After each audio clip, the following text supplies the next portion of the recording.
are going to be trying to unlock that's going to be coming up in a number of runs. So make sure when you send those donations in, you put it towards that bonus game, Sound Voltex Exceed Gear. But that being said, folks, are you ready for some Solar Ash?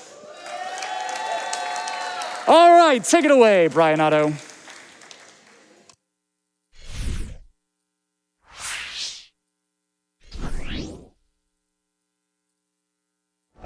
I'm bryonato, and I am very excited to be back here at SGDQ. It's been a really long time since I ran a run at GDQ. In fact, it was the last time we were in person, which was AGDQ 2020. So I'm super excited to be here. Let's keep this intro short. I'm going to introduce my couch immediately if y'all want to go ahead and take it away. My name is Drew. I go by drewbagle. I am also another runner for Solar Ash.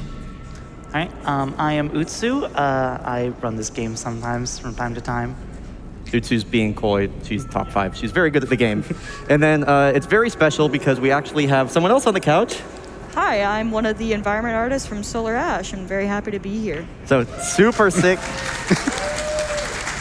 Wolfgang is here from Heart Machine to do some commentary for us. It's really cool that you're here in person. So thank you so much for being here. And without further ado, I'll let you know when time is ready. It's going to be just a sec while we get introed here. We are not playing on the easiest difficulty, and I'll get to that in a bit.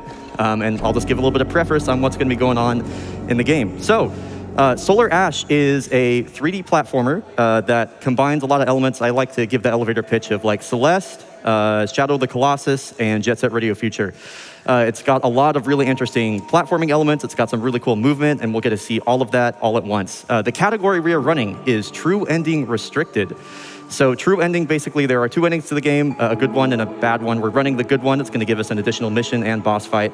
And as well, the Restricted moniker is very specifically not no major glitches. So it's essentially just more of like a rule set that cuts out some of the glitches that kind of like take away from a lot of the gameplay elements of the game, and cut out like very significant portions of content. So that is kind of the gist of what's going on. And as we got a little intro there, the general preface or premise for what is happening is we're playing as Ray.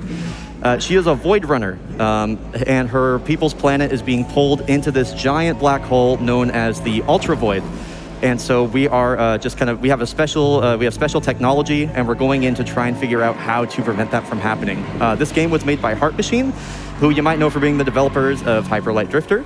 And so this was their latest game that came out in December of 2021. And this game is very underplayed, so y'all are really in for a treat, because I'm assuming that most people here don't know what they're in for. It's obviously got a very unique aesthetic style, and we are about ready to go. Tech, I will cue you in for time. It'll be as soon as we gain control, which is in about, I would say, like 10 seconds here. So I'm just going to wait as Ray stands up.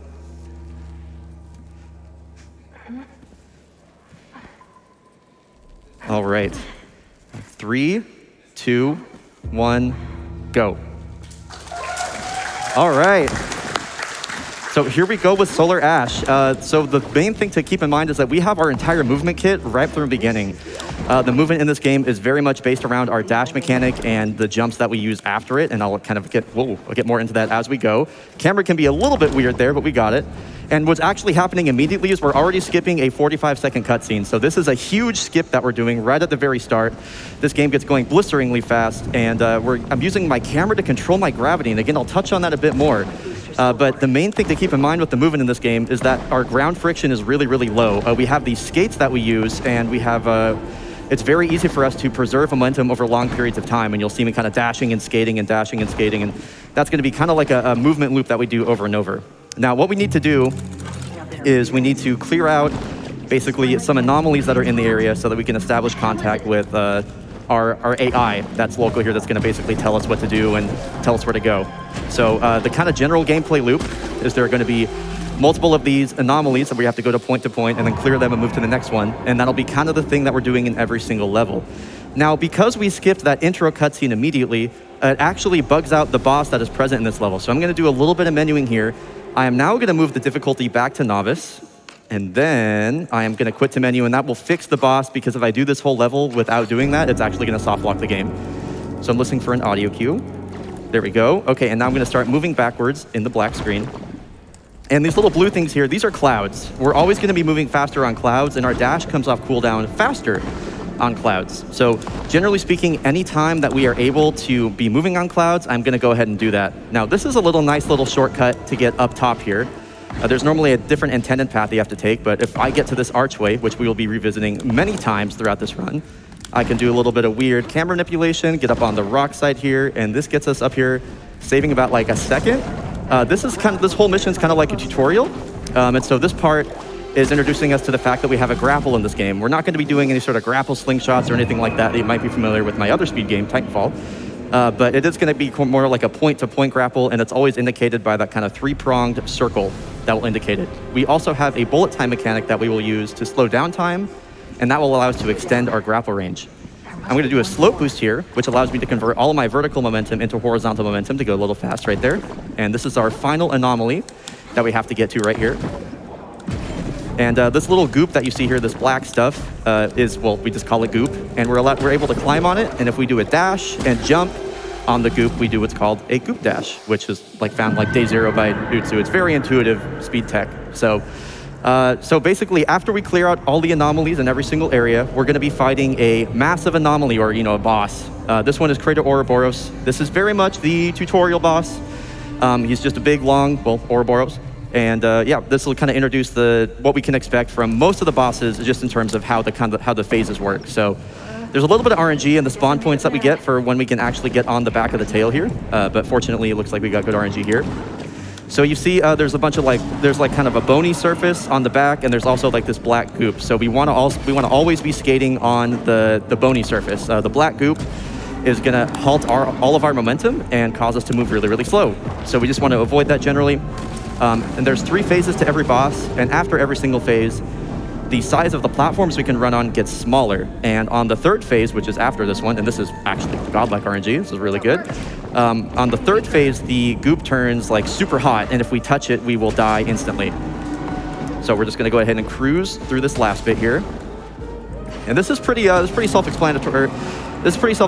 So I'm going to actually start talking about the next bit of the most important bit, I would say, of tech in this game, which is the triple jump. Basically, we have a triple jump. We're not supposed to have a triple jump, but we do, and it's really interesting. There's a large amount of coyote time in this game, and coyote time in video games generally means a grace period that you have when you leave a ledge where you can still input a jump. And there's a weird interaction with that. I have to be careful because these platforms are a little tricky. There's a weird interaction with that with the actual dash in this game. So if you press dash and jump at the same time, and then you press jump in a brief period after that first jump, you actually get, and here's the boss being done. You actually get your first jump twice, which is really interesting. And then you can jump a 3rd time after that. So you'll hear me on the space bar. I'll be kind of doing a rhythm I'm sure you can probably hear that over the mic. I'm known for slapping my space bar. So anytime you hear that, that's me inputting a triple jump input. So again, we get our first jump twice, and we can do the 3rd one after. So and we have variable jump heights that we can reach in this game too, depending on how soon we kind of piano the dash input into the jump input, as well as how long I hold the jump input. I can get either a full hop or a short hop, and a couple of ranges in between that as well. Now we move into, we're going to talk to Sid for the first time. CYD, this is going to be, I believe it's Central Yottabyte Database? Yes. Thank you very much. And so Sid basically represents is kind of this big, it's not big, it's an AI that kind of contains, from what I understand, the entire collective knowledge of Ray's people, and they're going to be kind of our guide and tell us what to do and point us in the next direction, depending on what mission we're on. I'm going to go ahead and skip some dialogue here. And this is a forced buy that we have to do to buy a shield cell, which is our health, which you'll see in the top left corner there. Generally speaking, we're always going to be on 1 HP, aside from the points where we absolutely need health for a skip or something like that. So just keep that in mind. We have about 2 hits we can take right now if you look up there. Now, we're heading into the next mission, Broken Capital. And as you can see, we're going to this archway again. This is a very important archway. And this is where I get to talk about the camera manipulation in this game. So the really interesting quirk about this game is that your player gravity is affected by the way that your camera is facing. So if I jump off here and kind of crank my camera up, I'm going to fly at a specific direction, which I can then use to carry my momentum all the way, this is perfect, all the way across here, all the way up to the top of the Capitol climb. That's huge. I'm really glad I hit that way. Super good. Thank you. And you'll see that camera manipulation actually all the time. Like anytime, and you're gonna see it a ton of this upcoming level too. Anytime I need to get that, I need to get more distance out of a long jump, I'm gonna be kind of moving my camera around or looking at my destination. So I would say a lot of the skill ceiling in this game comes from a mastery of that camera manipulation. So if you were paying attention, you saw I might have hit a checkpoint up there. It's that little circle on the ground that has a little beam there. You can see it's right over there. I hit that, and it's going to save my progress. So I'm going to get I got the eye goop down there is what we call them. And now we're going to go back up top. So I'm going to listen for an audio cue. And I should be able to move in the black screen to triple jump up here. And this triple jump actually allows me to access a slightly unintended location, and I can just skip talking to that NPC. And then, remember, it's called restricted, no major glitches. We can use that out of bounds to get through, oopsie, wow, that's a mantle. We can use that to skip another intro cutscene for the boss here. Now, we have the ability to grind rails in this game, and coming up here, I'm gonna be doing a speed tech called a rail slip. It has to do with the way that the rail grind mechanic works, and we're gonna be doing some manipulation with the time slip here. So you'll see this coming up in just a second. I will be sure to explain it after. This one is quite tricky. Oh, I'm a little low. Don't soft lock, please. Okay, we're good. All right, so I got all the way over here. I didn't quite get the one I wanted, but I'm gonna do another one to get up top, ideally, and that should take me right over here. Ooh, okay, I'm gonna have to play on the fly a little bit. Can I get to this eye goop? Or this goop here, I should say. Okay, I think I have saved it. Very nice. Okay, good, we saved it. So that could be a little bit scary. Oh, I appreciate y'all clapping for my mistake. That means a lot to me. Thank you, you're a very nice crowd. Ideally, I would have just gone all the way up to the top here, but fortunately, I was able to save it without soft locking, which is a possibility there. So a rail slip is interesting because when you touch a rail for the first time, you get a speed boost, but that speed boost isn't capped. So if you press the grind button multiple times over, you can kind of stack that speed boost. And you can kind of imagine what happens when you do it with a bullet time mechanic as well, and we'll see another version here. This is going to combine both a triple jump and a rail slip.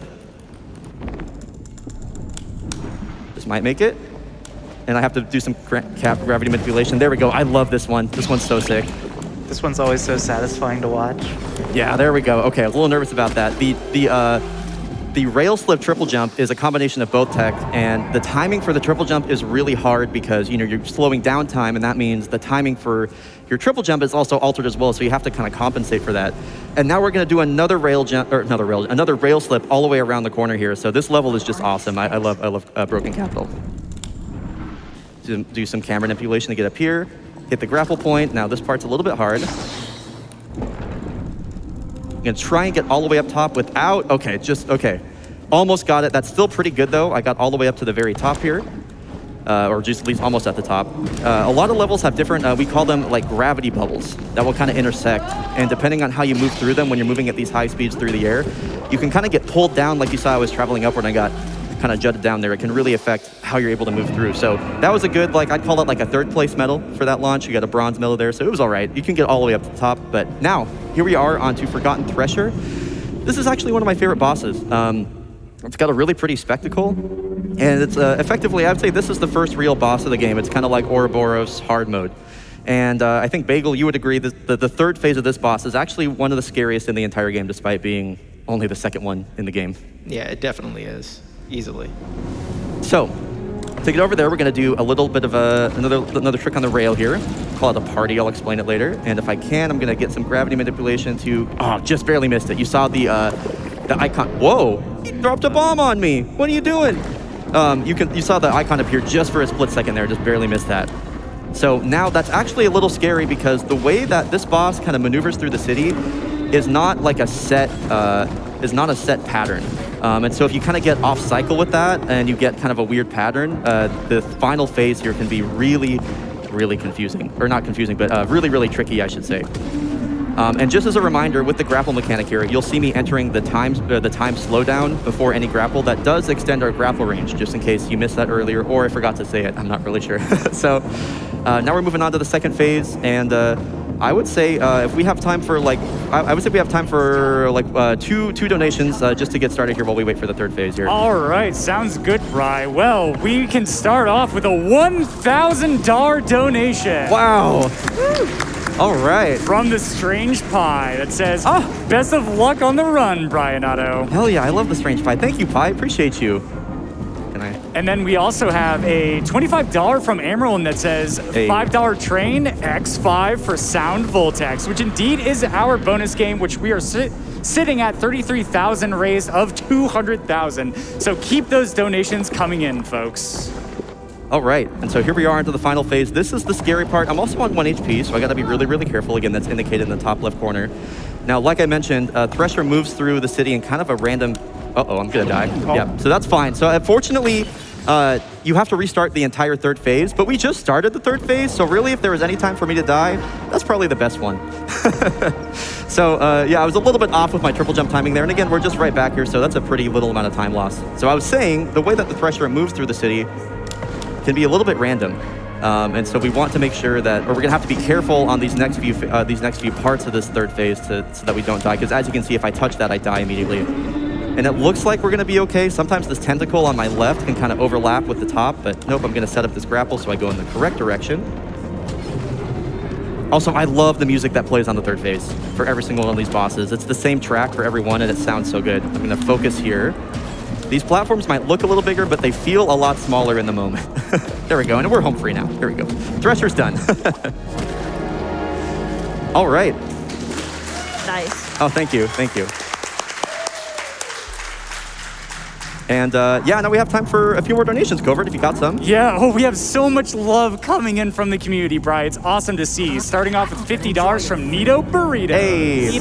Nito. And they say, I am so excited to be here at SGDQ supporting one of my best friends, bryonato. Bri always continues to amaze me with the love and work they dedicate to their craft. Thank you. And I'm grateful for them and the wonderful community they've made. I love you, Bri. I love you too. Thank you, Nito. I appreciate that a lot.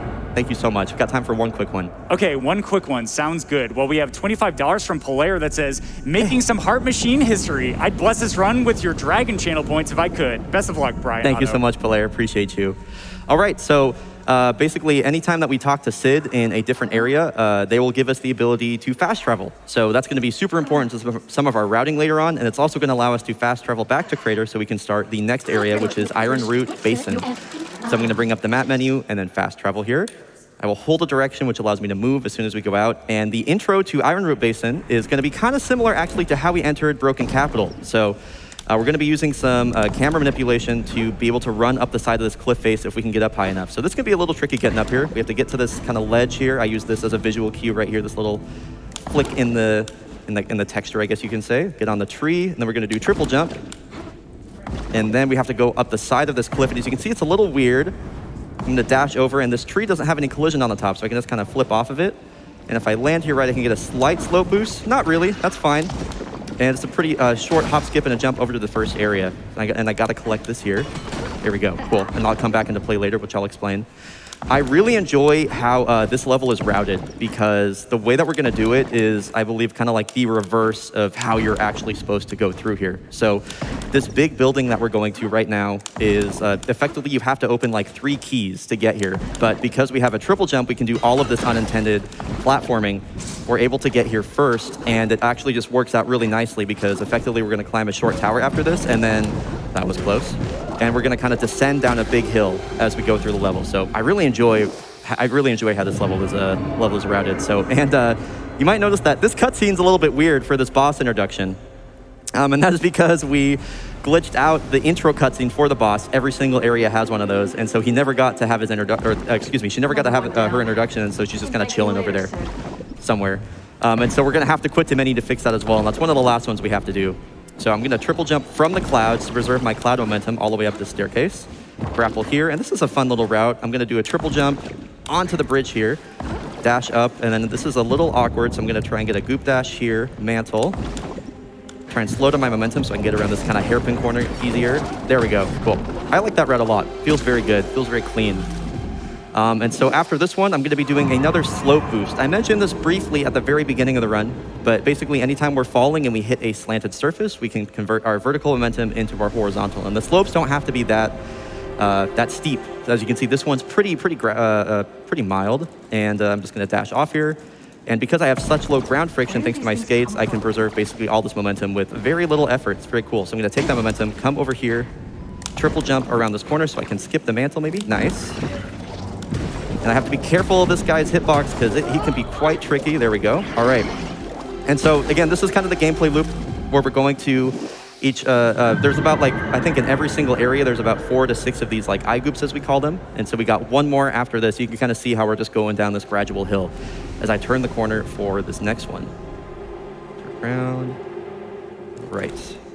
So we're gonna jump off this pillar, double jump over here, and this is another one of those trees that doesn't have collision. So if I kind of hit it at the right angle, oh, I got the really good one. Oh, here we go. Good. There we go. Oh, there, that's fine. We got it. Also, I want to mention it's super cool that we have Covert hosting for us because Covert also runs this game. And so when I saw that Covert was a host, I was like, dude, you got a host for me for this one. So it's awesome that you're here, Covert. I appreciate having you, dude. My pleasure, man. I'm so happy to be here. All right, and so as you can see, this is very bugged out, and I love this. We're just going to look at Ray kind of chilling right here. She's hanging out. So we have to quit the menu to fix this, and if you notice the number in the top left corner of the screen, that is actually the currency for the game. That's our plasma. And what we need to do is we need to hit 500 plasma because we need to buy another health for a skip coming up in the next mission. And I mentioned at the start that our health is kind of like an interesting resource in this game. I mentioned at the start that we start the game not on the easiest difficulty. And that's because when we start the game not on the easiest difficulty, we start with 1 less health. And after every single boss fight, we lose 1 health, and if there's no more health for us to lose, it just doesn't play that animation. So it stays about 6 seconds, but now we need to buy 1 back, and again, it's still saving time even despite that, and we have 500, so we'll be good to go. This boss is Lost Sentry. When you ask any Solar Ash runner who their least favorite boss to fight is, this is a free space on the bingo chart for sure, and it's not because the fight isn't fun. I actually really enjoy a lot of the fight sequences for Lost Sentry. But the fact is that, well, if you're familiar with Super Metroid speedrunning and Fantoon, this is effectively our game's Fantoon. The Lost Sentry can attack from 3 specific portions of this level, and they can only attack from that point, and you have to wait for their attack to get to access the fight, basically.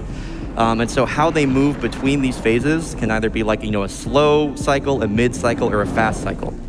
And we are getting the slow cycle. Are they moving immediately? Okay, we're getting the mid cycle. There we go. So, there's could be a lot of time fluctuations when you're going for PB attempts, but fortunately, I'm not going for a PB attempt. I'm just trying to have a good marathon run. So like, even though we don't have like great RNG right now, I'm just kind of chilling. I'm like, if I was at home, I'd be a little bit more frustrated, but we're doing okay. We're doing okay right about now. So they're gonna attack over where we were, and I'm gonna wait for the tentacle to drop down so I can grapple it. I always get it wrong on the second phase, and this is more or less kind of second verse, same as the first. Is that the figure of speech? Anyway, okay. So yeah, Wolfgang, I want to get thoughts from you. Your first impression so far on seeing this. I see everybody clapping, and it's just so funny because I'm just sitting here wanting to sigh constantly because of the amount of weeks of work that you're skipping over. I'm like, that's nice. Sorry. It's okay. It's great to watch. And you were the lead environmental designer, so I'm assuming most of the stuff that you probably had a big hand in a lot of the stuff that we're all the terrain we're traversing and stuff, I would imagine. There was only 2 environment artists in this entire game. No kidding. That's super wild to hear, considering that the environments are one of the reasons you play this game. They're gorgeous. Oh yeah, they're amazing. The other environment artist, Nate Grove, is one of my favorite people in the world, and his work's astonishing, and I'm so glad to get a chance to have worked on this with him, and yeah. Awesome. That was really, really cool. I can't believe only 2 people did this, so I would imagine I believe you said you also did a lot of the QA work for this, too. Yeah. So I would imagine that was any of this tech, the triple jumps or anything like that, stuff that y'all knew about before release, or? There was one, which I think you're going to get into later, which is partying, which yes. Our dev, our lead designer. Whoa! Actually What the? Whoa! Sentry, calm down. We're having a good chat over here. Why you gotta interrupt us like that? I'm not really sure what happened there, but anyway, continue. Sorry. Yeah, our lead designer, he discovered that, and he didn't tell anyone for the longest time because he liked it, and so he was really hoping it would make it into the end because we really love the speedrunning community. We want them to have fun. Cool. That's awesome. Yeah, y'all did a bunch of in-house speedrun competitions, if I recall, right? Too. Yeah, I think we actually did a full stream of our speedrunning and the dev before we released. And I came second to last, and last was Alex Preston. Sorry, Alex. Who I believe he's like the lead on the whole project, isn't he? He is the owner of the entire company. Yeah. So. There we go. Now we're done with Lost Century. You know, it's kind of okay that we died there because, again, we got good RNG to get us back up there and it gave us more time to chat, so you love to see it. Covert, we have time for, I would say, 2 or 3 donations. All right, excellent. Starting off with $20 from Nico with a C. Hey, That Nico. says, Hi, Bri. It's so amazing to see Solar Ash at GDQ. I'm so proud to be part of this community you guys have created. Thanks so much for being awesome and good luck on the run. Thank you so much, Nico. Oh, sorry. By the way, bagel skip? No. Also, Covert, you're awesome, less than 3. Thanks, Nico. One more. Sure, okay. Well, we have $50 from Furry Fisticuffs that says, Hey. GLHF, bryonato, awesome runner, commentator, and couch. Also, Hell yeah. please remember to be safe while performing acupuncture. Wow. That was pretty bad, I'm not gonna lie. All right, now we're moving on to the next biome, I would call it, which is Eternal Garden, and this is going to be a huge tonal shift from basically everything we've been seeing so far. So I mentioned I had to get 500 plasma to buy a shield here, and this is going to be basically the only time that we do this. This is super important because it is going to be the catalyst for a really big and awesome skip that we're going to do later on. Not this one though. This first one, the introduction to the intro to Eternal Garden is, I would say, another reason why we don't call this category no major glitches. So first things first, I'm going to do a little rail slip to get up here, and I'm going to be kind of riding. Oopsie! I'm going to be kind of riding the curvature of the rail rather than. Oh, this is not very good. Okay, 1 second while I kind of improv here to get up here. This part can be kind of tricky because all this geo is a little bit awkward. There we go. So yeah, for rail slips like that, you can either ride the curvature of the rail or you can kind of get a jump to jump and launch at the end. So this one is going to be a little bit different, and this one's cool. This one was found by Mechanical Snail. Here we go. So I'm going to try and get a bunch of speed, kind of crank the camera up, get me out of the stratosphere. There we go. Okay, first part's done. Now I'm going to double jump right here, and I'm going to kind of aim my camera down toward the area I want to land. And this is a huge skip. We skip the boss intro cutscene. We skip the eye gate cutscene. Boom. There we go. Oh my god. We call that, Mechanical Snail fan that, we call that trick the snail trail. All right, so now, unlike the other stages, we're gonna talk to Sid immediately. And this is, like I alluded to earlier, is gonna be a huge part of our routing for this level specifically. Having Sid at the central point allows us to fast travel to them at any given point. And that's gonna be huge because this level is pretty spread out. And the environment here is actually sick. It's a huge departure from the kind of like, you know, broken cities that we've seen before. We've got these weird mushrooms everywhere, these huge rib cages. It's super cool. It's quite the vibe here. And for this part in particular, I'm going to be bee-hopping rather than kind of dashing through here. You know, the dash only sets you at a set speed, so sometimes you kind of have to balance between like when you're going to be berserk momentum with like bunny hops rather than something like dashing and jumping over and over, for example. So this is a pretty simple IQ. I just got to make sure not to get killed by those sniper guys, and there we go. This biome also introduces this mechanic that I usually refer to as like spore sacks. So they're going to be these little, like, I don't know, little things that we hit, and then they kind of cover us in spores, and we have to bring them to a receptacle. And we're actually going to be bypassing most of those, but they will come into play in just a bit. You call them Doritos, don't you, Bagel? Yes, they are Doritos. And you will see them, you'll know exactly what I mean. Yeah, we got the Cool Ranch Doritos, we got the other Doritos. Yeah, you can see, like, that's one of the receptacles there. We're not going to do that, though. I'll have you know the blue ones are jelly beans, not Doritos. I mean, they were like the whole like color difference and the happened at the same time. But something that's interesting about it is that all the shapes were introduced later, where there's the Doritos like the triangles and then like the other shapes was made for accessibility reasons. Oh, yeah. Okay, that makes a lot of sense then. Oh, that's fascinating. That's awesome. Okay, so they're not only Cool Ranch Doritos, they're also accessibility tools, which you love to hear. So we're gonna fast travel back up to Sid here. And like I mentioned, this is a huge part of the routing, and we'll get to see some of the first like spore sack right here. So I'm going to hit this, and then if I bring it to the receptacle right there in the bottom right, that opens the door for us. And so we'll see that a few times. We're almost never doing it like the intentional way though. So I'm gonna immediately turn around and get this eye goop up here. Just a quick grapple. I'm gonna slow down my momentum, double jump backwards, grapple there. And we're gonna do, now what's about to happen is one of the coolest things in the entire run. So I bought that extra health because I need to take a hit to clip through a wall, basically, which is gonna allow us to access the bottom of this tower early. We call it the basement. And normally to access the bottom of the tower, we have to go through like multiple of those spore stacks. We have to go through a ton of them. There's no collision here, so I can just kind of jump through. And I'm gonna come over here. And this part's pretty, this part could be a little bit spooky because this guy's positioning can be a little random. So I'm gonna try and get into position here and hopefully he will hit me in the right direction.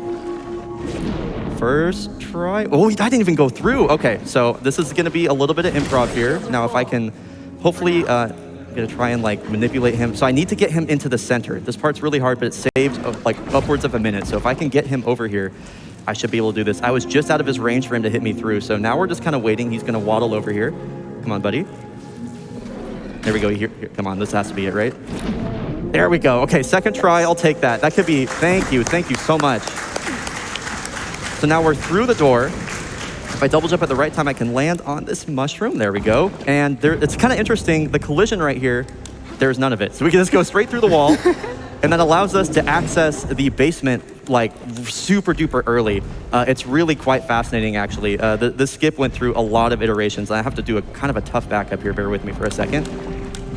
There we go. Okay, that's really difficult. And then if I get here, oh, yeah, I got trolled. Okay, I wonder if I can get it again. I got just out of the range. I got to do this quick. Saved it. Whoa! Okay. Good job. It wouldn't be a GDQ run without just a little bit of drama. Right, all right. So that was about as close as it gets. It wouldn't be like too punishing if I had to redo the whole thing, but it's just that platforming is a little finicky because we're not really supposed to be standing right there, so it could be a little tough. All right, so now we're gonna warp back up to the top, and I'm gonna do another slope boost as we go over here, and I'm gonna basically bring another spore receptacle to one that I'm gonna bring a spore sack to another receptacle, I should say. So as I use this slope boost to preserve my momentum. Now that skip I just did actually has a really, really, really cool history within this game. So we knew about that hole in the wall pretty early on, but we didn't really have any use for it, at least in the true ending speedrun. So we didn't really worry about it, and when it got patched out, we were just kind of like, oh, okay. But then somebody that was still playing on old patch found that clip through the wall with the damage boost. And so we found out we had kind of a conundrum where we were like, well, we don't really want people to have to down patch to be able to skip the basement, because the basement was a very frustrating area to try and access from a speedrunner perspective because everything was so intended. And so we actually like messaged Heart Machine and we were like, hey, can y'all revert that? And after a little bit of discussion, they were like, yeah, we can do that. So it's like, so Heart Machine has gone like out of their way to make sure that speedrunners that run their game, a very small portion of their community are like satisfied and happy. And it's super cool that we had like a patch like basically be moved. Basically, it's really cool that we don't have to down patch and that they like went out of their way to make sure that we were happy with that. So big shout outs to Heart Machine for that. It's super cool. On that note, bryonato, do you want to do a quick donation? Give me a quick donation if you have something topical. Yeah, well, we have $1,000 from Heart Machine. Wow, dude, that's the timing on that. I love it. With love from the bryonato fan club. Woo, rock. That's so awesome.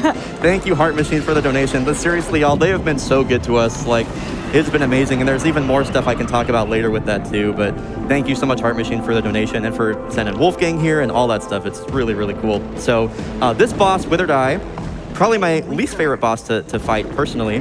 Every single time you want to get on their back, you have to do this kind of like extended thing around these weird hand, finger, arm things that are just kind of like creepy looking, and there's this hole right here you have to look out for. You're welcome. was this your work? Yes. It just would be that way, wouldn't it? Yeah. It's payback for all the skips that you do. Have y'all ever been complaining about a game and then had the dev right behind you say, I made that? Yes. Anyway, so yeah, the way that the Withered Eye, the way she moves around the planet can be it can be very tricky to kind of stay on her back because each boss kind of has their own gravity bubbles, as we refer to them, and navigating around them, especially when the bosses are moving. And you kind of saw a bit of that if you remember when we died back on Centering, we kind of got flung forward. It's kind of like did I get that one? Okay, good. It's kind of like that whole sort of thing.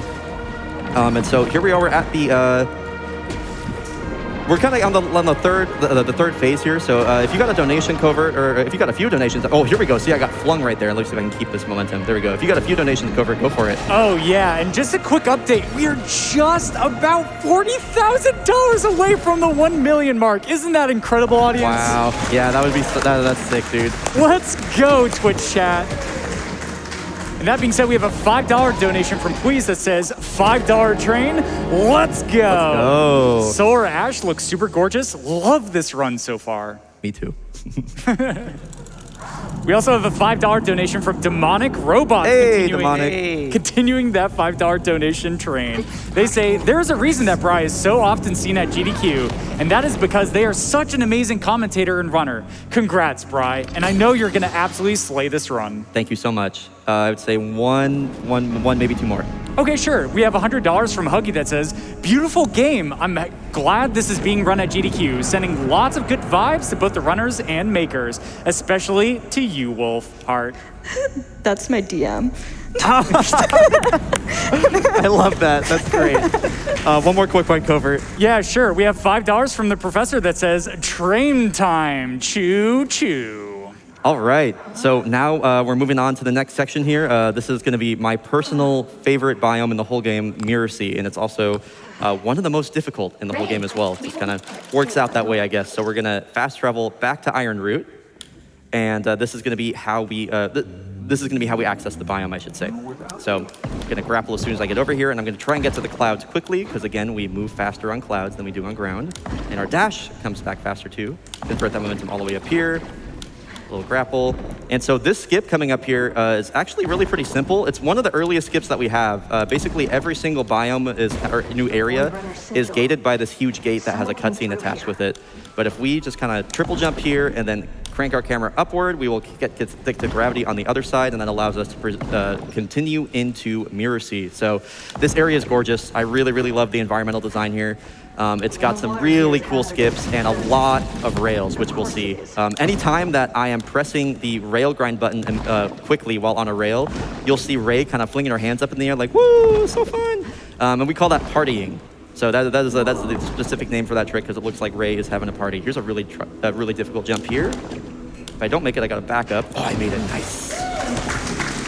Thank y'all for the clap. Now, this is, we're gonna go into some even harder stuff coming up here. So this is the biggest skip in the game, and also one of the most difficult. This is gonna be Aim Skip Deluxe. The amount of stuff that we are about to not do, I'm so sorry, Wolfgang, is a lot. That whole area was about to not happen, so here we go. Whoopsie, that's not right. Hold on. Have to activate time slip first before I do that. This looks good. Now I'm gonna jump here, look over to the right, angle my camera upward, wait a brief moment, double jump. I might barely have enough speed for this. This looks good. Nice. There we go. There we go. Love that. Do a little party over here. Jump. I'm going to try and hit this. There we go. Party up here. Not fall into the pit of doom there. Very nice. And we're going to do a lot of partying. So I'm going to hit this, and I have to do a really fast skate around this corner. I have to activate all of these, basically, to turn on this jump pad right here. Woo! Yeah, there we go. Thank you, crowd. Cool. Wow. All right. That actually went really well. That's like one of the hardest parts of the whole game. So, all right.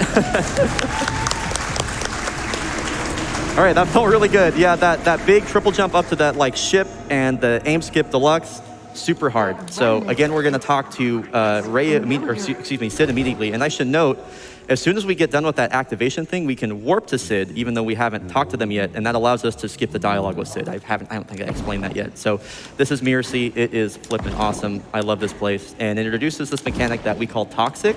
You'll see this kind of radioactive symbol present at the bottom.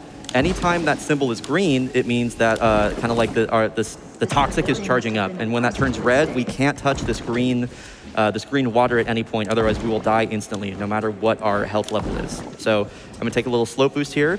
And that checkpoint that we just got at the pavilion is very important, because I'm gonna actually wait a minute, I'm a little bit off cycle here.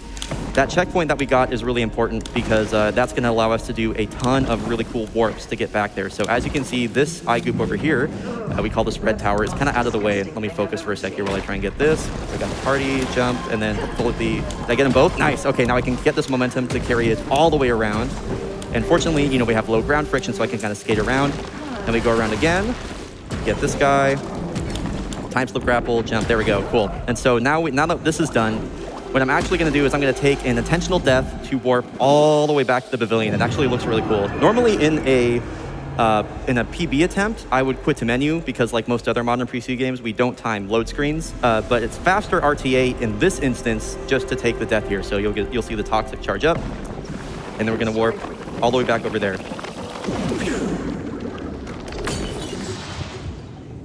And you'll see this routing come into play a lot actually over the next few levels. All right, so here we are back at the pavilion. And now I'm gonna do the pavilion iGoop. So I'm gonna take a little party up the rail. And I think I'm a little bit low for this, so I'm gonna take a triple jump off this pillar so I have enough height to get this grapple. There we go. And this one's pretty simple. So, okay, I'm curious, Wolfgang. If there are only 2 people that worked on the environment for this game, did you work on Miracy? Yeah, all this entire flat area, including this pavilion and everything, I was the main one working on this entire perfect. area. All right, that'll make up for my comments about about Withered Island, because this is my favorite area in the whole game. Perfect. No, I accept. All right, so now that pavilion is done, I'm gonna do what's called a diagonal rail slip, because now I got to get to the far right side of this area. So if I start a rail slip, but then let go of grind and press diagonal right, I can actually kind of redirect my momentum to bring it all the way down here. And I'm gonna try and b-hop this whole way to preserve most of my momentum as I'm traveling a very long distance. So the faster I can go, the better. And that was pretty good. So now this next iGoop is way up here, and I gotta be pretty careful because there's a lot of enemies here and some pretty extended. Oh my god! I swear, those are the hardest enemies in the game. I know, and he literally came perfectly in between each of my attack sequences. All right, we gotta do it again. All right, that was still pretty good. All right, we get to see it again. All right, so now I gotta do this again. Fortunately, I don't think that's like too big of a time loss. If it happened at like the top of the waterfall, I'd be a lot more sad, but this is okay. And I'm gonna kind of wait right here. Triple jump. There we go, we're out of the toxic. So I think now that that enemy has killed me, you know what? Yeah, get out of here. Now I should be good to go. So that part's always a little scary. That hasn't happened to me in a long time, but you know, of course it would happen here. Like it has to. So this is a really kind of interesting route. We're gonna take a full hop double jump to get all the way over here. And this part looks a little scary, but I just have to triple, oh my gosh. Oh my god. How did you do that? Woo! Man. You're gonna give me a heart attack. I'm giving myself a heart attack. Yeah. All right. So this one is this iGoop is pretty self-explanatory. Wolfgang, I have a question for you if you don't mind too. As far as like the boss design, or I guess like the level design of something that I've always wondered, like did the boss design ever like influence like the area you designed around it, or like did you design an area and then put like a boss to fit within it? So areas, particularly like this one especially, the boss was made first, and all the mechanics for it were made, and then the entire area was designed to fit it for the gameplay for that boss. Okay, that's super sick. So like, so I guess on that note, how did the boss here, Rust Dragger, how did that influence like the design here? So it's actually like, this is the worst area when it comes to performance because of how flat it is, and we had to make it this flat because that boss is so big and needs to run around and do all the things that she needs to do. You know, she got a big sword, so she got places to go. You need a big wide open area. Okay. So that was like the main thing, and it was like such a struggle to be able to figure out how to make such a flat area like that. Yeah, well, it allowed for some pretty cool speedrun routing, so that worked out, I guess. So now we don't really need to worry about holding that checkpoint back at Pavilion anymore. We did that quit to menu to get back to the Pavilion and then take another, what's the word I'm looking for? What's the word I'm looking for? Somebody help me. I don't know. Diagonal rail slip. Another diagonal rail slip to get up here. Thank you. You're welcome. Y'all are like, Brian, we can't read your mind. Yeah. Right, so we're going up to the Cloud Islands now, and these are the final 2 iGoops in the area. So once we're done with this, we'll be able to warp back to Sid to fight this boss, Rust Dragger. And so after this one, I have a pretty cool, or I'm going to go for a cute little strat here. I like doing a dash jump off this pillar and trying to get a little slow boost on that rock in the bottom middle corner here. So let me see if I can get it. If I can strafe properly, I can get the, there we go. Nice. You can go super fast with that, yeah. That saves like maybe a second, but it's really cool, and I like it a lot. So if you played this game casually, you probably got stuck here. This is the only way to access the second Cloud Island, and it's pretty difficult to find, but fortunately we have a pretty direct route there. That's a safety checkpoint that we're gonna get because this triple jump to get up here is very tight. I need my dash and jump inputs to be right next to each other, and I have to do a full hop. Sorry, what was that, Wolfgang? No, I'm just impressed. Oh, thank you. See, that's a pretty scary jump, but fortunately we got it. And we have a neat little strat here for this guy goop that I like quite a lot. I'm gonna triple jump up here, and then just do a goop dash over to the side, and then another goop dash over to the side. And normally in this area, it would require, it would have that little mushroom would send a rail up in either direction in like a half pipe. And you can play this game on keyboard or controller. On keyboard specifically, I'm playing on keyboard. That one's a little bit difficult to navigate. Because we're skipping the half pipe, we call that Tony Hawk skip. So great strat. All right, so this is Rust Dragger. This is definitely like this is like the main reason I like to compare this game, or at least not compare it, but say it's similar to Shadow of the Colossus, especially with the boss like Rusty. So Rust Dragger has kind of a pretty long history within our speedrun community too, not in terms of strats or anything, but because it used to, I talked a lot about the bosses having their own kind of gravity bubbles or gravity planes. And this boss in particular used to have a lot of them that would almost like overlap and launch runners into the stratosphere. I mean like way up there, like all the way past like where we were on the Cloud Islands, and it would cause you to miss out on all of the final third phase, and you would lose a ton of time. And it was tough because this is like one of the last missions in the game, or I guess close to the end anyway, and it'd be a huge time loss. But fortunately, this is just another example of Heart Machine being Heart Machine. It finally got patched out, and like the boss is super consistent and great now. And I don't know, it's just great. This is like a great game to run because of all the support we get, like whether it's like retroactively patching stuff back in for a speedrun or just making like bosses more consistent and not run killers when they don't need to be. So it's pretty fascinating. So, all right, here we are for every single phase of this boss, and this is one of my favorite boss phases too. We have to wait for them to attack, as you might be used to at this point. And I really enjoy the rhythm here of the kind of like grapple hit. This is one of my favorite like input sequences, and it's not even a movement input sequence. So yeah, I like this phase a lot. And we're kind of moving on to the third phase now. So I would say, Covert, this is like a perfect time for some more donations. All right, sounds good. Well, we'll kick it off with $50 from Lemura that says, "Hey, Bri, Lem here. It's been a while since I discovered you at SGDQ 2019. Time really flies, huh? Thank you for being you and being so inspiring to me and many others. Good luck. Hope you absolutely smash this run." Thank you so much, Lemura. All right, we also have $50 from Fierce Wolf that says, "Bonus game." Also, let's hit that 1 mil, y'all. Keep kicking butt and let's go fast. And it's amazing because we've closed a few $1,000s in the past few minutes, so it's so nice to see. And you don't need to donate $50. Even just a donation as small as $5 helps us contribute to helping MSF do what they do around the world, saving lives. So let's keep those donations coming in. Absolutely. You can keep going. All right, sounds good. Well, we have $25 from Sapphire and Pink that says, "Hey, Bri, 3 years ago I watched and fell in love with your Titanfall 2 run, and then joined and fell in love with your community. You are genuinely one of my favorite speedrunners to watch, and I am proud to be one of your mods today. Much love, dude." Much love, Sap. Thank you so much. I appreciate that a lot. One more. All right, well, we have $1,000 from the Yeti. Hey all, Yeti here. Did someone order a $1,000 Hyper Light Train? We're so stoked to see this incredible run. Good luck to bryonato and much love to our friends at Heart Machine. Hey, thank you so much, Yeti. I appreciate that.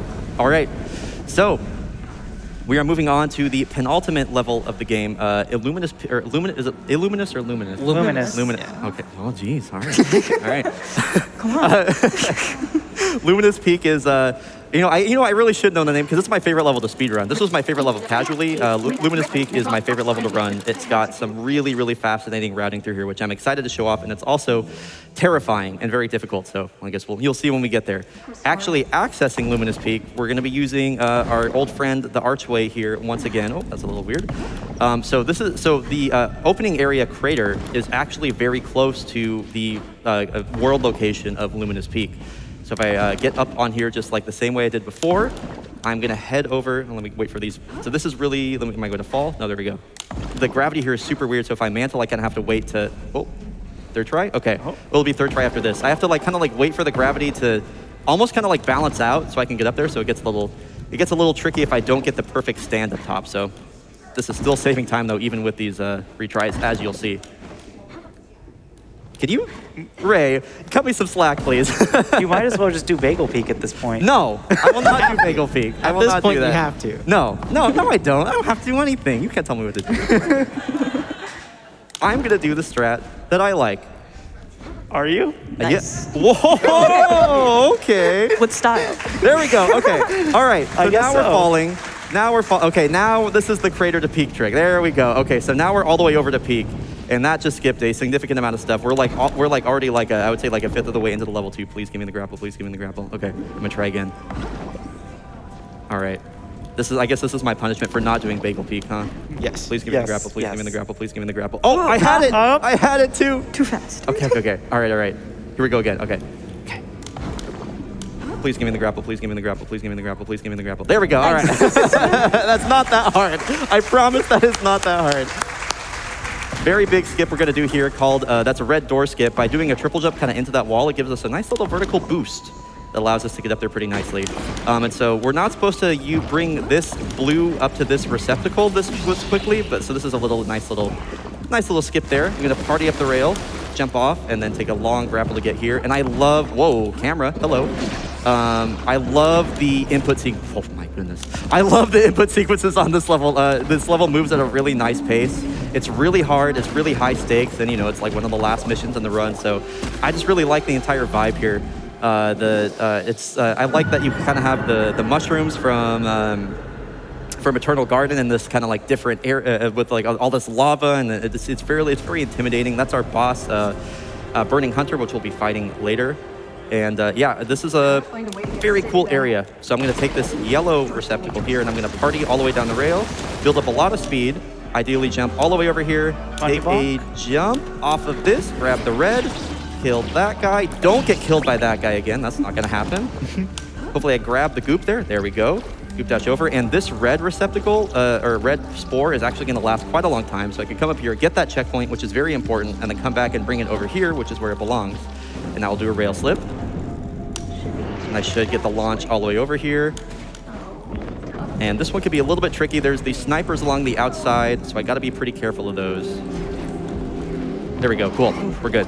All right. So we're going to, now that this one is done, I'm going to take another intentional death, which is going to warp me back over to that checkpoint, assuming I don't randomly hit the checkpoint for this eye goop, which can happen sometimes. I'm looking. Okay, we're good. So yeah, I'm going to take an intentional death to warp me back up there, and now we will have what is probably the hardest trick in the whole game coming up. So if I get this within the first few tries, I will definitely be happy. So excuse me, this checkpoint here influences all of our routing on this level. And so we're going to be basically holding on to this for a super long period of time. So we're going to put this rail down, and I'm going to do a rail slip triple jump over to a very specific area here. Maybe? Nice! First try. There we go. Let's go. And I wish I could say like the hard part was done, but we have only just started. So that checkpoint, we have to hold on to it the entire time, not hit another checkpoint, and also not die. So probably not the best strat to be going for in a marathon, but my good friend Blade LMAO and I worked really hard on this route, and I have to do it. I really love this route. It's super cool. So you can see that checkpoint right there. I'm very purposely not taking any checkpoints here to make this route work. So we're going to get all the way up to the very top of this area and then do a huge warp all the way back down, as you'll see, assuming, of course, I don't die. And I do have a backup strat if I die, but we're going to hope that we don't, because this strat's awesome. So here's another eye goop. We call this one the carousel, merry-go-round, or whatever you want to call it, because we are going to go all the way around in a circle. Oh, hello. I call it Krispy Kreme because it's like a donut. That works too. Whatever you want to call it, right? Krispy Kreme, carousel, what's the difference? All right, so probably the, this is like probably the scariest part of the whole run coming up here. We're going to do a super cool strat that was, again, found by Blade LMAO that we incorporated into this route that is going to allow us to access the graveyard, which is actually directly up above us in a very unintended way. So I'm going to take a triple jump over here, and then triple jump again, and do a time slip grapple to there. I gotta kill this little sniper guy. Do a difficult, there we go. That's a difficult goop dash to get up there. It requires a lot of weird camera movement. Now here we go. Now we can take kind of a little funny mantle here. This one's kind of funny. if I can get it. And it is a little weird. Triple jump here, triple jump here. All right, here we go. This is the big flip. Okay, there we go. Got it. All right, now we're in the graveyard. We're not done yet. Save your claps. Save your claps. I appreciate you so much, but there's so many high-tiered enemies here, and I'm scared. I'm scared for my life right now. There's a lot of bad dudes. This is really difficult. Oh my goodness. I'm gonna try and get this to work. So I need that guy to shoot me. He did. Now if I could just kind of appear up top. Thank you so much. I appreciate that. Kill that guy. We're good. I think we're good. We're good. All right, we did it. We did the hard stuff. Okay. Woo. All right. Thank you. Yeah, so if I died or hit a checkpoint or anything like that, I would have lost easily like 2 minutes. So the fact that I was able to pull that off, I'm ecstatic. I'm very happy with that. So now we're gonna take the quit to menu, and this is like the best. Now we're gonna warp all the way back to that spot that we were at, when it feels like an hour ago at this point. So here we are back at the checkpoint. Cool, all right, so here we go. One more rail slip triple jump here. There we go. You can see how I kind of float up in the air with almost no animation. That's how you know you hit that triple. So we're going to carry our momentum all the way over, hit this checkpoint because we don't care anymore. Boom, boom. Oh, please don't do that. Thank you. Oh, something I didn't mention, I think, the whole time. Those little needles that you see. From what I understand, and Utsu, you can correct me on this, they are like a projection of Ray's heads-up display. Thank you. Utsu's got all the lore memorized. I love her. They're like a projection of Ray's heads-up display that shows the weak points that Ray needs to hit to defeat these enemies. So here we go, Burning Hunter. This is actually one of my favorite bosses. It's a very fitting boss to have for the penultimate level. All right. So fortunately, I cleared out these enemies here. So I'm going to go ahead and come over and just kind of party all the way up the rail. Well, at least this part. I don't want to do it too much. Whoa, hey, calm down there. And so for this boss, we have to go up they're called smokestacks to kind of launch, as Ray was saying, launch ourselves into the air to access this. And I love the spectacle of this one too, kind of like the same way with Forgotten Thresher, where you're kind of like flying, we're flying through the entire level. It feels high stakes because we're so high up. And this one isn't too scary, but as Bagel would know, it is possible to fall off these wings, is it not? Easily. I feel like I'm the only one that happens to too. I was gonna say that it never happened. I'm hella cursing myself right now. It never happens to me, but maybe once in a blue moon. But yeah, if you get kind of a weird pattern with the legs or the wings rather, you can just end up flying off. All right, and I would say, Covert, we have time for at least a couple donations while I do the second phase at least. All right, sounds good. Well, we have $25 from a tea tree that says, hey. Ever since I played Hyper Light Drifter, after backing it, I knew I'd be a Heart Machine Games fan for life. Much love to bryonato for showing off the fantastic Solar Ash, to amazing people like Wolfgang for helping to make it, and to Games Done Quick for putting on another tremendous SGDQ. Hope I can see you all in person real soon. Likewise, T-Tree. Miss you, bud. Okay, we have $25 from Lapras Soul that says, this game looks amazing, and I love having a dev directly on the couch for live reactions. Thanks to bryonato for this amazing run. So welcome. All right, this is an intentional death I'm going to take to get over here. And this warps us just basically right next to a smokestack, and I can do a pretty cool, I like hitting this through the wall there. It's very satisfying. I like that a lot. So this final phase isn't too hard, but the final part when you're kind of moving with the tail and everything, it's very scary because you know that you've just done all this really hard stuff on this really hard level, and you just want to bring it home. So this phase always gives me a little bit of a scare, and I will be playing it just a little bit safer than I would normally. So I guess Wolfgang, question for you: what was I don't know, this area is obviously, it plays and behaves much different than any of the other areas, with the huge death planes everywhere. What was some of the biggest challenges with designing this one in particular? I think the difficulty I at least had is that we have nothing that's able to help us deck upside down really well. So I spent half of my time having to turn my monitor the other way to be able to deck the opposite side of that globe up there. And so for the flip that we did. Yeah, and then all the designers, the work they did on this was the amount of iterations that we had. That one level was just insane. They did such a good job, and they're so fast. I love Luke and Jordan. Shout out to them. Big shout outs. You had to flip you said you flipped your monitor upside down to work on the... Yeah, because I couldn't be able to flip myself, so I was just well, this works. That's awesome. All right, so we are effectively we're in the end game now, I guess you might say. So we're going into the final section here, and we've essentially completed all of our goals. we have activated what's called the Star Seed. And Utsu, would you mind kind of catching us up on the lore so far and what's about to happen in this next sequence? So as we established in the beginning, Ray is here to basically close the ultra void, the big black hole that we're in, and the Star Seed is a giant machine that can close black holes. However, if you've been picking up logs and stuff, it would be revealed that something went wrong with the mission, which is why your team is nowhere to be found. And it's also revealed that while the Star Seed can close black holes, it can also alter the gravity of a black hole to thus reverse time, basically, because of how gravity actually works in science. And so Ray is basically going to get to the top of here, and she's going to have a choice to make. Cool. Thank you for that. All right. Yeah, and as you can see, this is an iconic cutscene when we're going up the Star Seed. Great audio direction here. I would say, yeah, Covert, we got time for a couple donations. I'm going to have to say something, and then we'll be good for more after that. All right, sounds great. We have $25 from Evolved Icon that says, "Hello, GDQ. bryonato running a Heart Machine game while CovertMuffin hosts is a dream come true. Big thank you to everyone involved and everyone watching." Thank you, Icon. Appreciate you.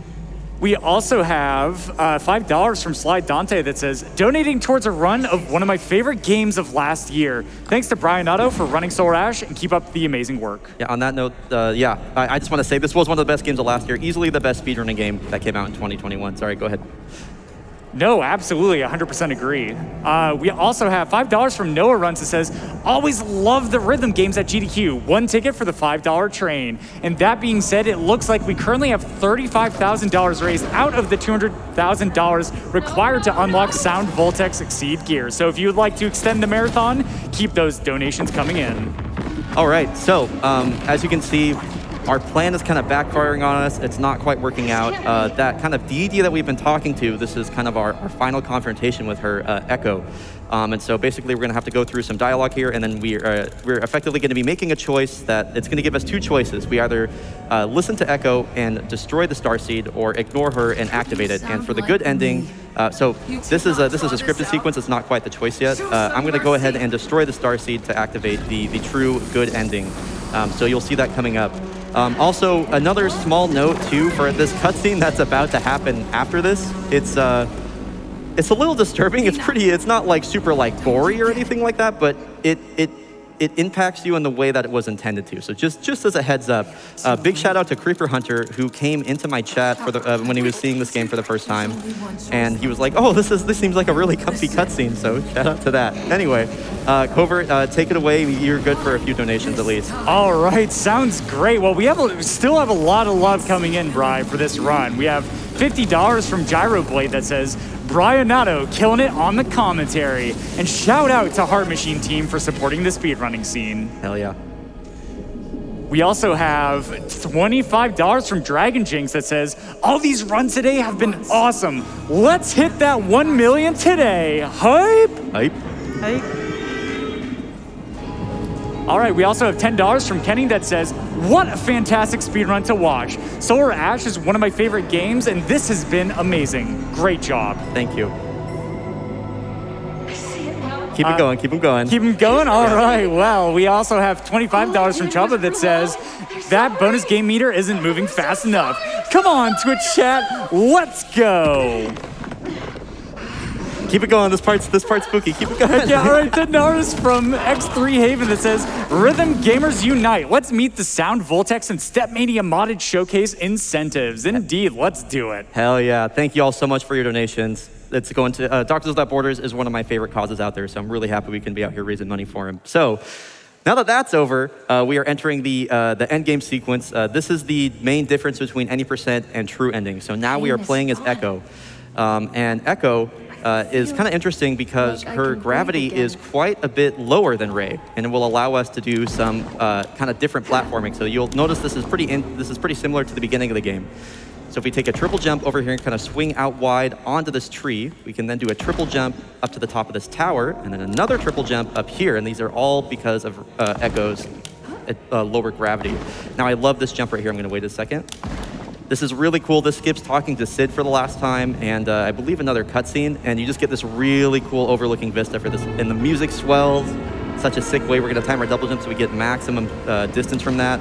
And there's a pretty interesting death warp that we're going to do here, where the death warp to get to that our goal is that area over there, but we just have to land kind of somewhere in this area below, and it's going to warp us all the way there. Nice, very cool. And here we go. This is the final boss fight in the game. Just wait for the LOD to pop in. There we go, because we broke your game again. I'm so sorry, Wolfgang. So there's really no way. This has been a pretty spoiler-free run. There's really no way to say this. So this is Ray, or what has become of her. And this is the final boss fight of the game.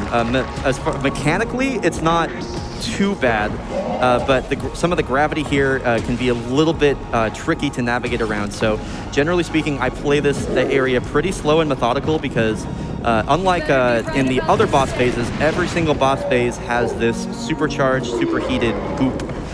So if I hit that at any point, I will die immediately. So here we go, get the grapple here. The second phase isn't quite too bad, and I'm going to actually try and time a dash as I come off of here to get a little boost. Didn't quite get it, that's fine. The thing is right there. The third phase is really where things are tough. Unfortunately, those kind of like hair tendrils or tentacles, whatever you want to call them. I don't think that's hair. Fortunately, they don't have a hitbox on them. Otherwise, this fight would be a lot harder. All right, final phase, and I want to navigate around to the front of Ray here. She seems to attack faster if I move kind of to the right here, and eventually she will attack. There we go. And I used to like randomly die when boosting up the rails. That hasn't happened in a while, so I'm just gonna do it. All right, let's see if I can get that boost. Oh, not quite. Got a little cut off by the gravity there. And this is probably the trickiest part because you're kind of moving at a lot of diagonal angles through here. And it gets a little difficult to move through properly. Yeah, because I would have. There we go. I'm going to try and fall, just kind of like fall the whole way here. Oh, okay, we're fine. All right. Sorry for yelling. And okay, I think basically once. Hello. There we go. Oh, Ray. There we go. Okay, now once we get here, we are pretty much in the home stretch. Time is going to be coming up here on last input, so I would say in about 20 seconds or so, and we're making good time. Yeah, be ready on time here. Just got to grapple to. There we go. So just got to wait for the last input. Can't go back and change the past. We have to pick up. And I love this final scene here. And time. Is a heavy burden. This looks so sick. Thank you.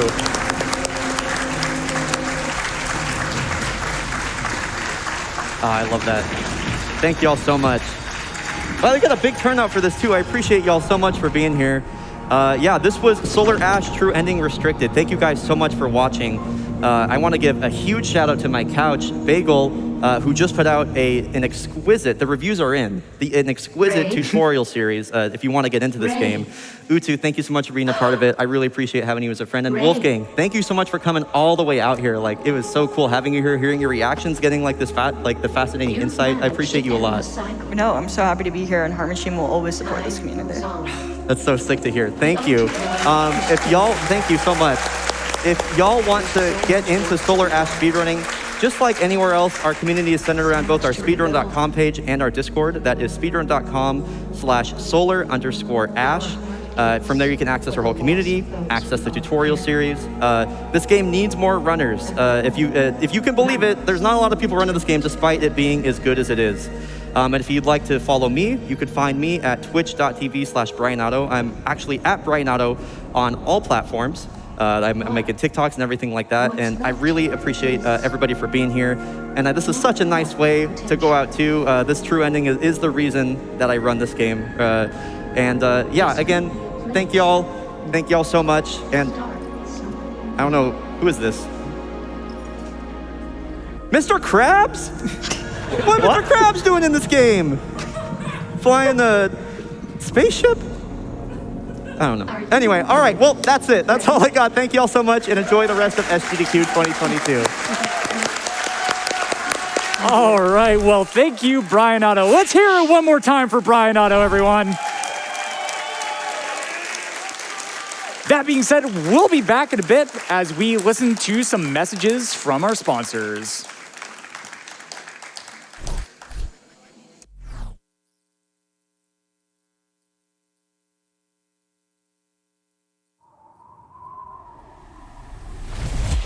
We're called neons, sinners plucked from hell to do God's dirty work.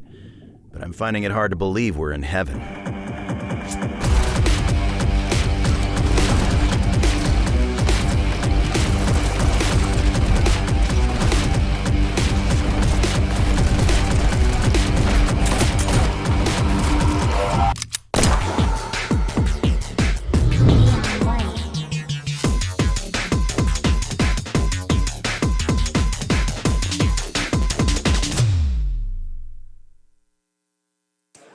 All right, we are fortunate to be sponsored here at Summer Games Done Quick 2022 by Fangamer. Fangamer sells some excellent video game merchandise, and they ship worldwide. And not only this, but the sales of GDQ merch benefits MSF directly. So if you would like to get some sick swag, go ahead and head on over to www.fangamer.com/collections/games-done-quick. That's right. Thank you so much, Fangamer. All right, that being said, this is so exciting, folks. We are just about $35,000 away from hitting that 1 million mark.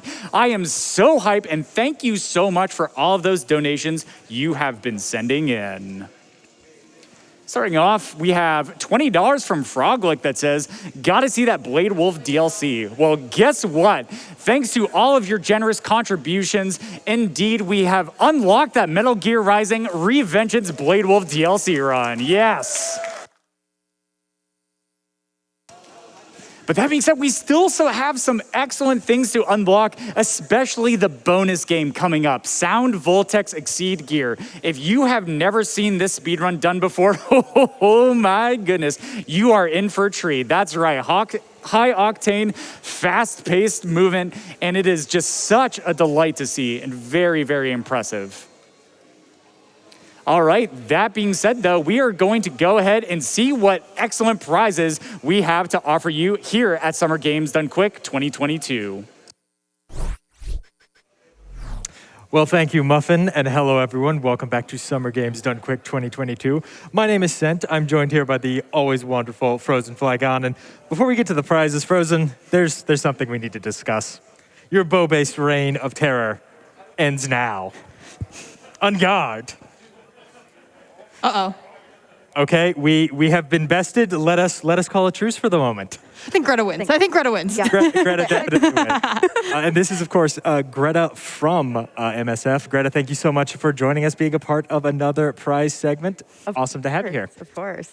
So let's talk about some of the prizes that you can all win by donating before the end of that upcoming Metal Gear Rising Revengeance run. Now, I'm going to tell you right now, a $25 donation is going to get you into everything we're about to talk about, and we certainly have some really cool prizes for sure. From our good friends, Carrie Fry and Ryan Novak, we have this lovely Slime Rancher handbook. It's the Slimepedia. It's just got information on all of the different slimes you're going to find in Slime Rancher.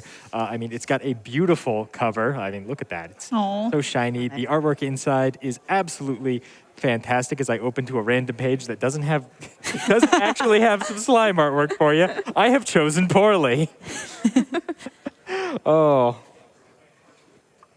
There we go. We can see a lovely map there on the inside. Some beautiful drawings by Carrie Fry. And my favorite part of all of their books is that the dust jacket is actually something functional. In this case, it's a map of the Slime Rancher world, which is super cool. $5 minimum donation again. Make sure to get those donations in before the end of Slime Rancher. Now, speaking of Slime Rancher, we also have this lovely Slime Rancher Ferocious Feral shirt. And Frozen, I think you were really eyeing that, right? I was absolutely eyeing this. I just love the kitty and crossbones we got going on. It is just, the color pops so well on the white. I love the pink, and just look at its little expression. It's gonna get you, and I love it. It's got a big frowny face. It's adorable, but also, it's like when your cat's mad at you, right? Exactly. You're like, I love you so much, but also you're going to get me, and I need to feed you immediately. I want to pet. I know you want dinner. Please stop biting. I'm trying to pet your head. Exactly. So thank you so much for this amazing prize. Indeed. Now, from KP Art, we have a lovely Slime Rancher acrylic painting. Greta, I know that was you walked over to the prize table and you were like, this.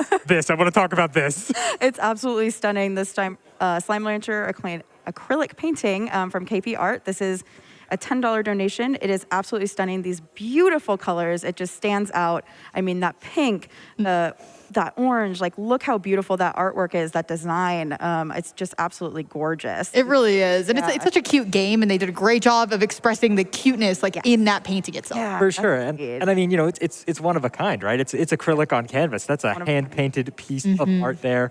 Only a $10 donation, so get those donations in before the end of Revengeance. From our friends over at Fangamer, we have a couple of super cool Monster Hunter items. We have an Elemental Monsters poster featuring some of the monsters from the Monster Hunter franchise, as well as some Monster Hunter themed pins and a Monster Hunter themed tote bag you can win. $15 is going to get you entered for all of those, though they all are separate prizes. Thank you so much to our friends over at Fangamer for providing them. Court and Greta, respectively, are holding two halves of our next prize. A lovely set of Minato pillows from the Xenoblade franchise. They are a $20 minimum donation sent to us by Kaito Ace. They come together as a set. They are absolutely fantastic. They are very squishable. They look great. They are. They're wonderful. Yeah, no, they're super cool. I don't know how you make a pillow like this. I don't either. It's really the shape of it is amazing. The colors on it, it's absolutely incredible for any Xenoblade fans. Yeah.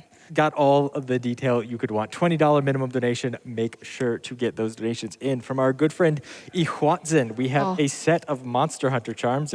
I would love to. Hold Absolutely. some of these are wooden, painted on wooden charms. They are just absolutely fantastic. Of 5 monsters from the Monster Hunter series. Greta, if you wouldn't mind grabbing one for me. Stunning. Yeah, these are so cool. They make great keychains. They're just great to hang around wherever you would like. $20 for the set of 5. They are incredible. And yeah, thank you so much to Ihuatzen for sending those out to us. Don't forget, if you're ever curious about any of the prizes we have, you can always head over to gamesdonequick.com. You're going to find all the information you need about upcoming speedruns in the marathon, about upcoming incentives you can put your donations towards, like that Step Mania bonus incentive. We're still about $15,000 off of making that happen. But let me tell you, Windu is one of the progenitors of custom Step Mania tracks. You want to see that showcase. I am telling you, so many people have been to rhythm games, I need to see it. period, because of Windu's contributions to the scene. Do not let that one get away from you. I know we can do it. We've still got plenty of time. Thank you all so much for your generosity. Greta, thank you so much for joining us here. Yes. I'm always so honored to be here with you, Sen. It's a pleasure to have you. It's a pleasure to be raising money for MSF. We've already almost raised $1 million. Let's make that happen. Amazing. And let's send it back up to the front as we get ready for Monster Hunter Rise, the first appearance of Monster Hunter in GDQ from drewbagle. All right, sounds good, Sen. And guess what, GDQ chat? We're getting closer to that $1 million amount, just about $33,000 away. And so if we raise that $15,000 for the Step Mania modded showcase, that would take us just about halfway. But a really quick $5 donation from Cliff Bro says, choo-choo, $5 train, 1 million hype.